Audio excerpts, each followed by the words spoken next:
आपके चरणों में वंदन नमन करता हूँ। महाराज जी, एक जगह मैं पूजा के निमित्त गया था। सौभाग्य से उस दिन पूजा में उस घर के एक बालक बैठे थे जो बीटेक के एक छात्र थे।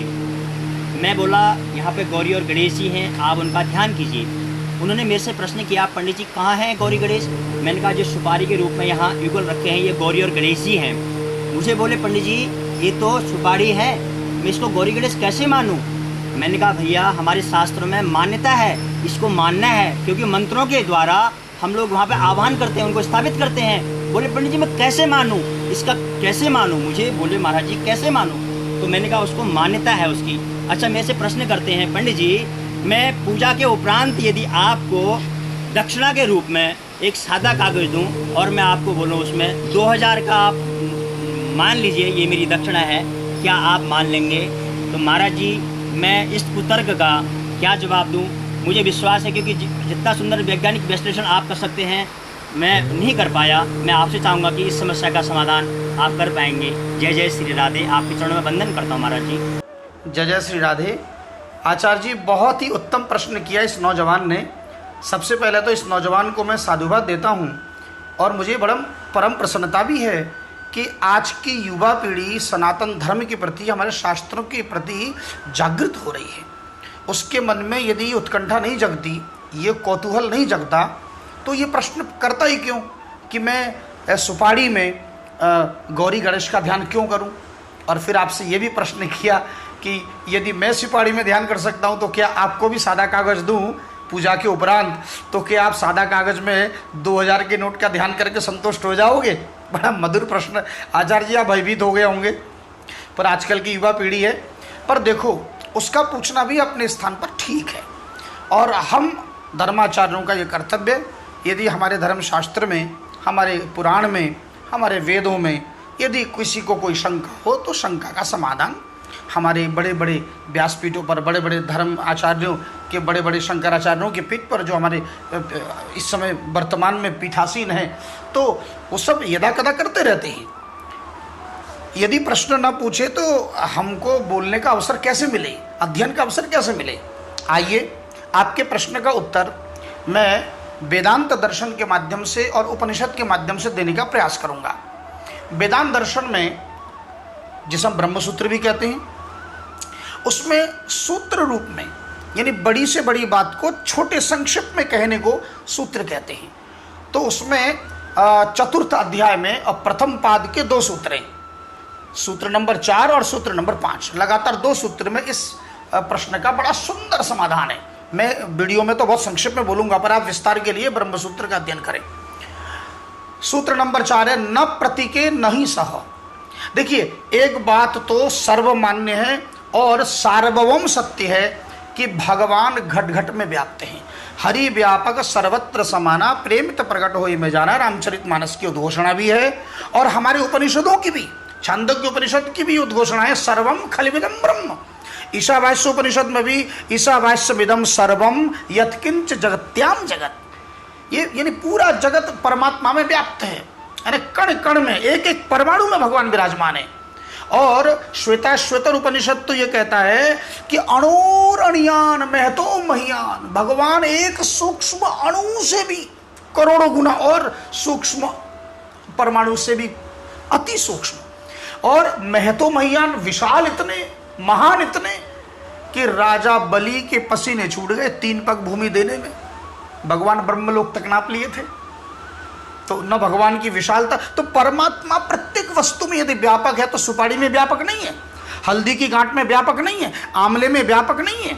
हाँ, कुछ विशेष वस्तुओं में हम भगवान के अथवा देवताओं का हम आवाहन करते हैं। क्यों? क्योंकि विधि और निषेध से चलता है भैया, नियम, मान्यता होनी चाहिए, मानना आवश्यक है। जैसा कि आपने आचार्य जी कहा कि बच्चा बीटेक पढ़ता है, यदि बीटेक पढ़ता होगा तो भौतिक विज्ञान अर्थात फिजिक्स और मैथमेटिक्स का अध्ययन किया होगा।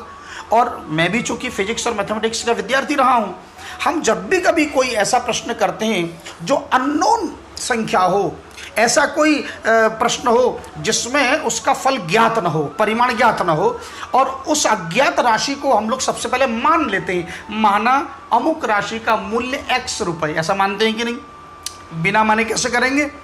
तो जैसे किसी किसान का एक उदाहरण देते हैं कि एक किसान के पास 19 गाय और उसने वसीयत में लिखा कि आधी गाय बड़े पुत्र को और मझले पुत्र को 1/4 और सबसे छोटे पुत्र को 5वां हिस्सा मिलेगा। और अब इस प्रकार से बंटवारा करो कि किसी गाय को चोट न लगे और खंडित भी ना हो। पिताजी की मृत्यु के बाद तीनों भाई लड़ने लगे, कैसे होगा कैसे होगा, क्योंकि 19 का आधा तो 9.5 बैठता है। अब 9.5 कैसे करे, कोई छोटे बचिया तो है नहीं। अब इस प्रश्न को हम हल कैसे करेंगे जब तक मानेंगे नहीं। माना कुल गाय की संख्या x, ऐसा मान के तो करोगे, और मान के करोगे तो हो जाएगा। चाहे आप x मान के करो, चाहे किसी व्यक्ति के किसी एक गाय को थोड़ी देर के लिए स्वीकार कर लो, मान लो कि भैया थोड़ी देर के लिए आपकी गाय हमें दे दो, हम बंटवारा कर लेते हैं, बाद में आप अपनी गाय ले लेना। तो 19 में एक गाय ऐड कर लो, कितने हो गए 20, 20 का आधा 10, 20 का चौथाई कितना हुआ 5, और 5वां हिस्सा 4, कितने हो गए 10, 5, 4, 19, एक गाय बच गई, आप अपनी गाय वापस ले लो, सॉल्यूशन हो गया। तो बिना माने जब संसार का गणित सॉल्व नहीं होता तो आध्यात्मिक जगत का भैया हमें मानना इसीलिए आवश्यक है क्योंकि हमारी इंद्रियां परतंत्र हैं। भाई जिस इंद्रियों, आप जिस नेत्रों से देख रहे हो, जिस मन से बुद्धि से विचार कर रहे हो, ये सब पराधीन है। ये सारी की सारी इंद्रियां, मन बुद्धि चित्त सब पराधीन है। ये देख, उदाहरण के लिए एक उदाहरण दे रहा हूं। उदाहरण के लिए जैसे मेरे नेत्र हैं, अब ये मेरा नेत्र पराधीन है क्योंकि नंबर 1 नेत्र गोलक, नंबर 2 प्रकाश यानी सूर्य, और नंबर 3 विषय यानी रूप यानी दृष्टि। इन तीनों में से यदि एक भी मिसिंग हो जाए तो क्या आंखें देख सकती हैं? बताइए। जैसे अगर मेरी आंख में कोई बीमारी हो जाए, रोग हो जाए, तो भी मैं असमर्थ हूं। और यदि सूर्य न हो, अंधकार में नहीं देख सकता, और सूर्य भी हो, नेत्र भी स्वस्थ हो, पर दृश्य न हो, रूप सामने न हो, तो देखूंगा किसे? तो इसलिए देहाभिमानी पुरुष को पराधीनता स्वीकार करनी पड़ती है। इस इंद्रियों की पराधीनता से मुक्त होने के लिए हमारे जीवन में सदगुरु का पदार्पण होता है, और सदगुरु ही हमें एक ऐसा दिव्य नाम मंत्र देता है जिसका आश्रय लेकर हम भगवान को भी, जो भगवान स्वाधीन है, सर्वेश्वर है, जगदीश्वर है, सर्वशक्तिमान है, फिर भगवान अधीन हो जाते हैं भक्त के, फिर भगवान पराधीन हो जाते हैं। अम्बरीश प्रसंग में भगवान कह रहे हैं अहम भक्त पराधीनो यह स्वतंत्र बद्विज, फिर भगवान पराधीन हो जाते हैं और भगवान को कभी भक्त का सखा बना देते हैं, कभी स्वामी बना देते हैं, तो कभी पुत्र बना देते हैं। उस ब्रह्म को, शक्तिशाली को भी पुत्र बना देते हैं केवल मानने से। तो इसलिए अच्छा, अब आप कहेंगे माने क्यों? तो आइए वेदांत दर्शन के दोनों सूत्र को एक बार देखें। न प्रतीके न ही सह, क्या कह रहे हैं? चौथा नंबर का सूत्र है न प्रतीके, यानी किसी भी प्रतीक में अपनी आत्मा का दर्शन मत करो, ब्रह्म का दर्शन करो, क्योंकि ब्रह्म घटघटवासी है, अपने आत्मा का नहीं। न प्रतीक न ही सह। और अगले में क्या करें? बोले ऐसा क्यों करें हम? तो बोले ब्रह्म दृष्टिर उत्कर्षात्। अब ये असली आपके प्रश्न का उत्तर है, इस पॉइंट को समझ लीजिए। ब्रह्म दृष्टिर उत्कर्षात् अर्थात उत्कृष्ट वस्तु और एक निकृष्ट वस्तु, ये दो वस्तु हो तो निकृष्ट में उत्कृष्ट की भावना सहज है।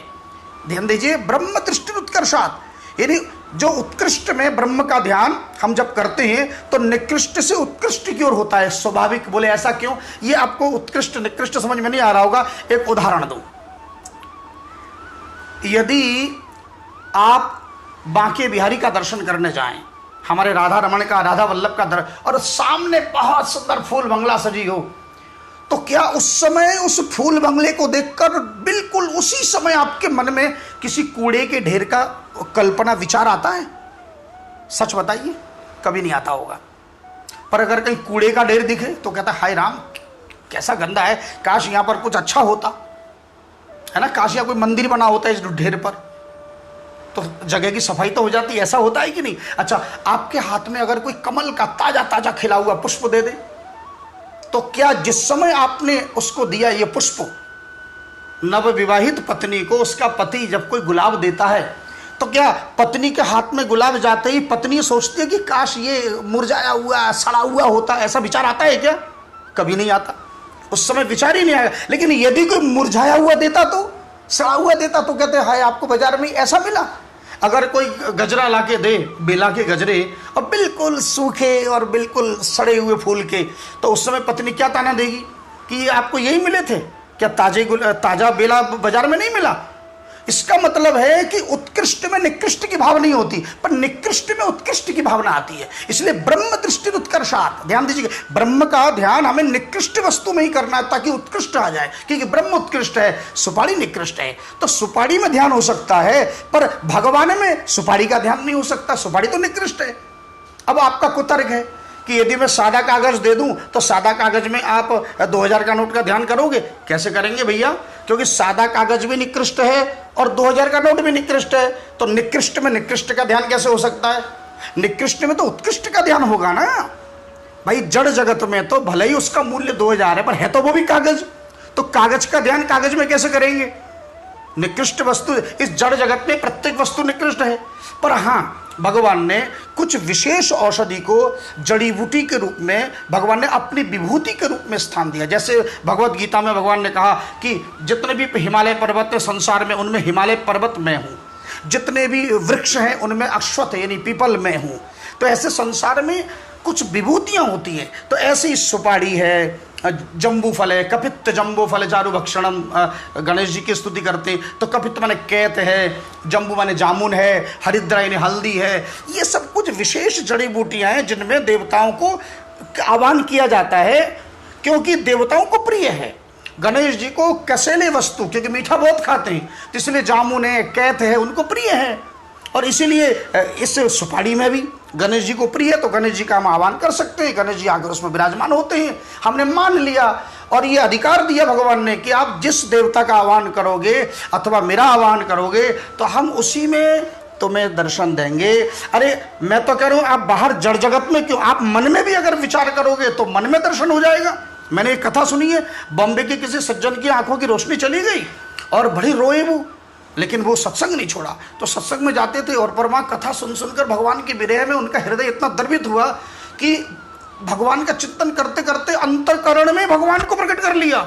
2 महीने बाद जब भगवान का अद्भुत रूप का दर्शन उनको हृदय में होने लगा तो उन्होंने एक दिन रो रो के कहा, हे प्रभु आपने बहुत अच्छी की, मेरे नेत्रों की पराधीनता से मुक्त कर दिया। अब मुझे नेत्र की कोई आवश्यकता नहीं है भगवान, बस अब मुझे केवल आपका प्रेम चाहिए। रात दिन केवल आपका प्रेम और ये अश्रु आपके चरणों में केवल प्रवाहित होते ना भगवान, बस और मुझे कुछ नहीं चाहिए। तो ऐसा भाव भगवत प्रेम जागृत करने से होगा। इसलिए आप किसी भी वस्तु में भगवान का दर्शन करें और भगवान के नाम का आश्रय लें। चलते चलते मैं आप सबसे निवेदन करूंगा, आप सबके मन में भी यदि कोई शंका हो हमारे शास्त्र में, हमारे पुराण में, भागवत में, रामायण में, वेदांत दर्शन आदि में, तो आप नामोपचार चैनल में आप अपना प्रश्न पूछ सकते हैं, अथवा 1.5 मिनट का वीडियो बनाकर आप अपना प्रश्न मुझे भेज सकते हैं, तो मुझे उत्तर देने में बड़ी प्रसन्नता होगी। जय जय श्री राधे। गोविंद गोपाल